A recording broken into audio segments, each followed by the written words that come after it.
I was back at home and resting on the rails of my window. I was looking out the window at the bright twinkling stars that decorated the beautiful night sky.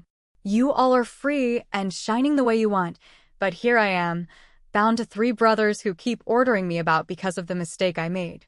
I voiced out in a low tone to the air.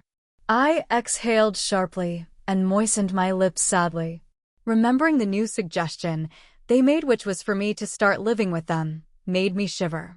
How on earth will I thrive in their midst when they do a lot of painful things to me? When I begin to stay with them, who knows what I will have to go through? Although, a part of me wanted to live with them because, come on, they are the hottest guys in town. But I felt I couldn't possibly have a chance with them. If Brooding can leave me, then the three of them can do the same. They won't even look at me. I heard my mother coughing in her room as her room was next to mine, and I was worried because of the loud sound her cough was making. I rushed out of the room and into hers, then noticed she was trying to reach out to the cup of water on her bedside desk. I exhaled with relief that she wasn't in a critical situation, so I walked up to the desk and picked up the water, then gave her to drink. "Mother, I hope you are all right?" I asked, out of concern. "Yes, I am. In no time, I feel I'll get better. So, you don't have to worry too much about me, and just focus on your studies, okay?" I put up a slight smile on my face, hoping my mother was really saying the truth and not trying to stop me from spending too much time trying to take care of her. Then she handed the cup over to me, and I placed it on her bedside desk. "If you need anything, call me." "I don't think I'll need anything else. I'm about to go to bed," my mother replied as she adjusted her bed cover and exhaled. "All right, Mother. I'll go to bed too," I said to her, then placed a kiss on her forehead. "Good night." I walked out of her room and shut the door behind me quietly, then walked into my room.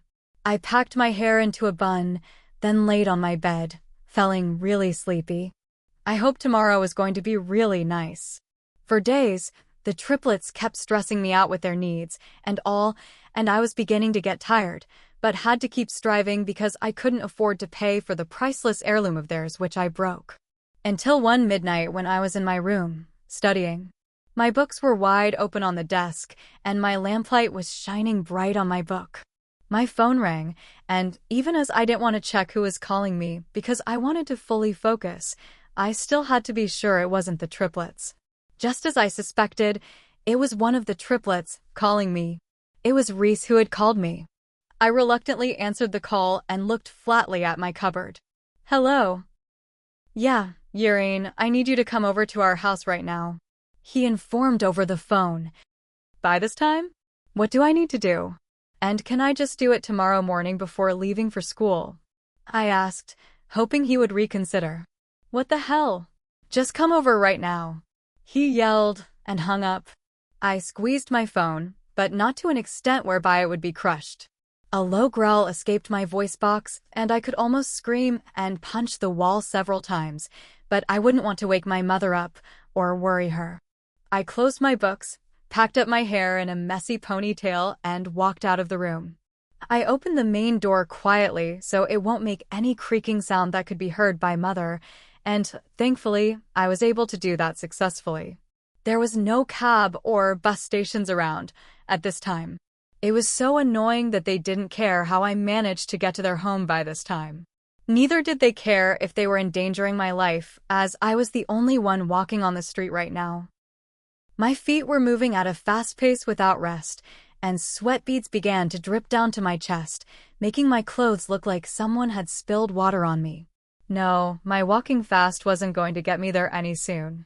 I decided to run, and as I ran, my ponytail was swinging to the left and right, and my side bangs plastered on my side face due to how wet they had become. The breeze went through my clothes forcefully as I increased my pace, and my heart was pumping more blood. My arms swung back and forth to aid my running, and then I halted as soon as I got to their home. I bent and rested my hands on my knees, trying to regain my breath.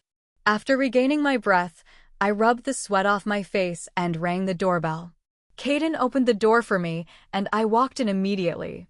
"Geez, why do you look like you had a bath with your clothes on?" Reese exclaimed mockingly. And a smelly one at that. Caden added, teasing me. I bit my lower lips to try my best not to blow up in anger.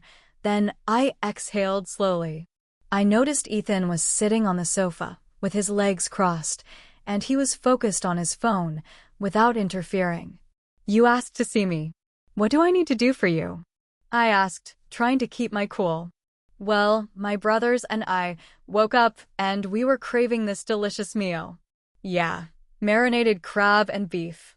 We want you to cook that. Reese said and walked towards me, then patted my shoulder as he walked up to the kitchen to turn on the light. Right now, my head was oozing out flames of fury, and I clenched my fists. You called me to do this in the middle of the night? I don't stay too close to your home. It took me a lot of stress to get here.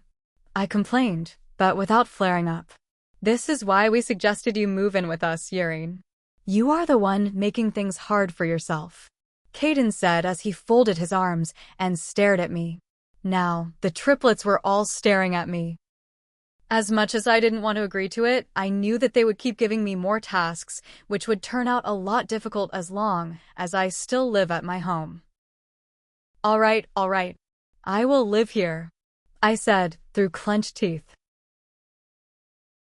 Please download Novels Ago and search the code in the upper left corner to continue reading.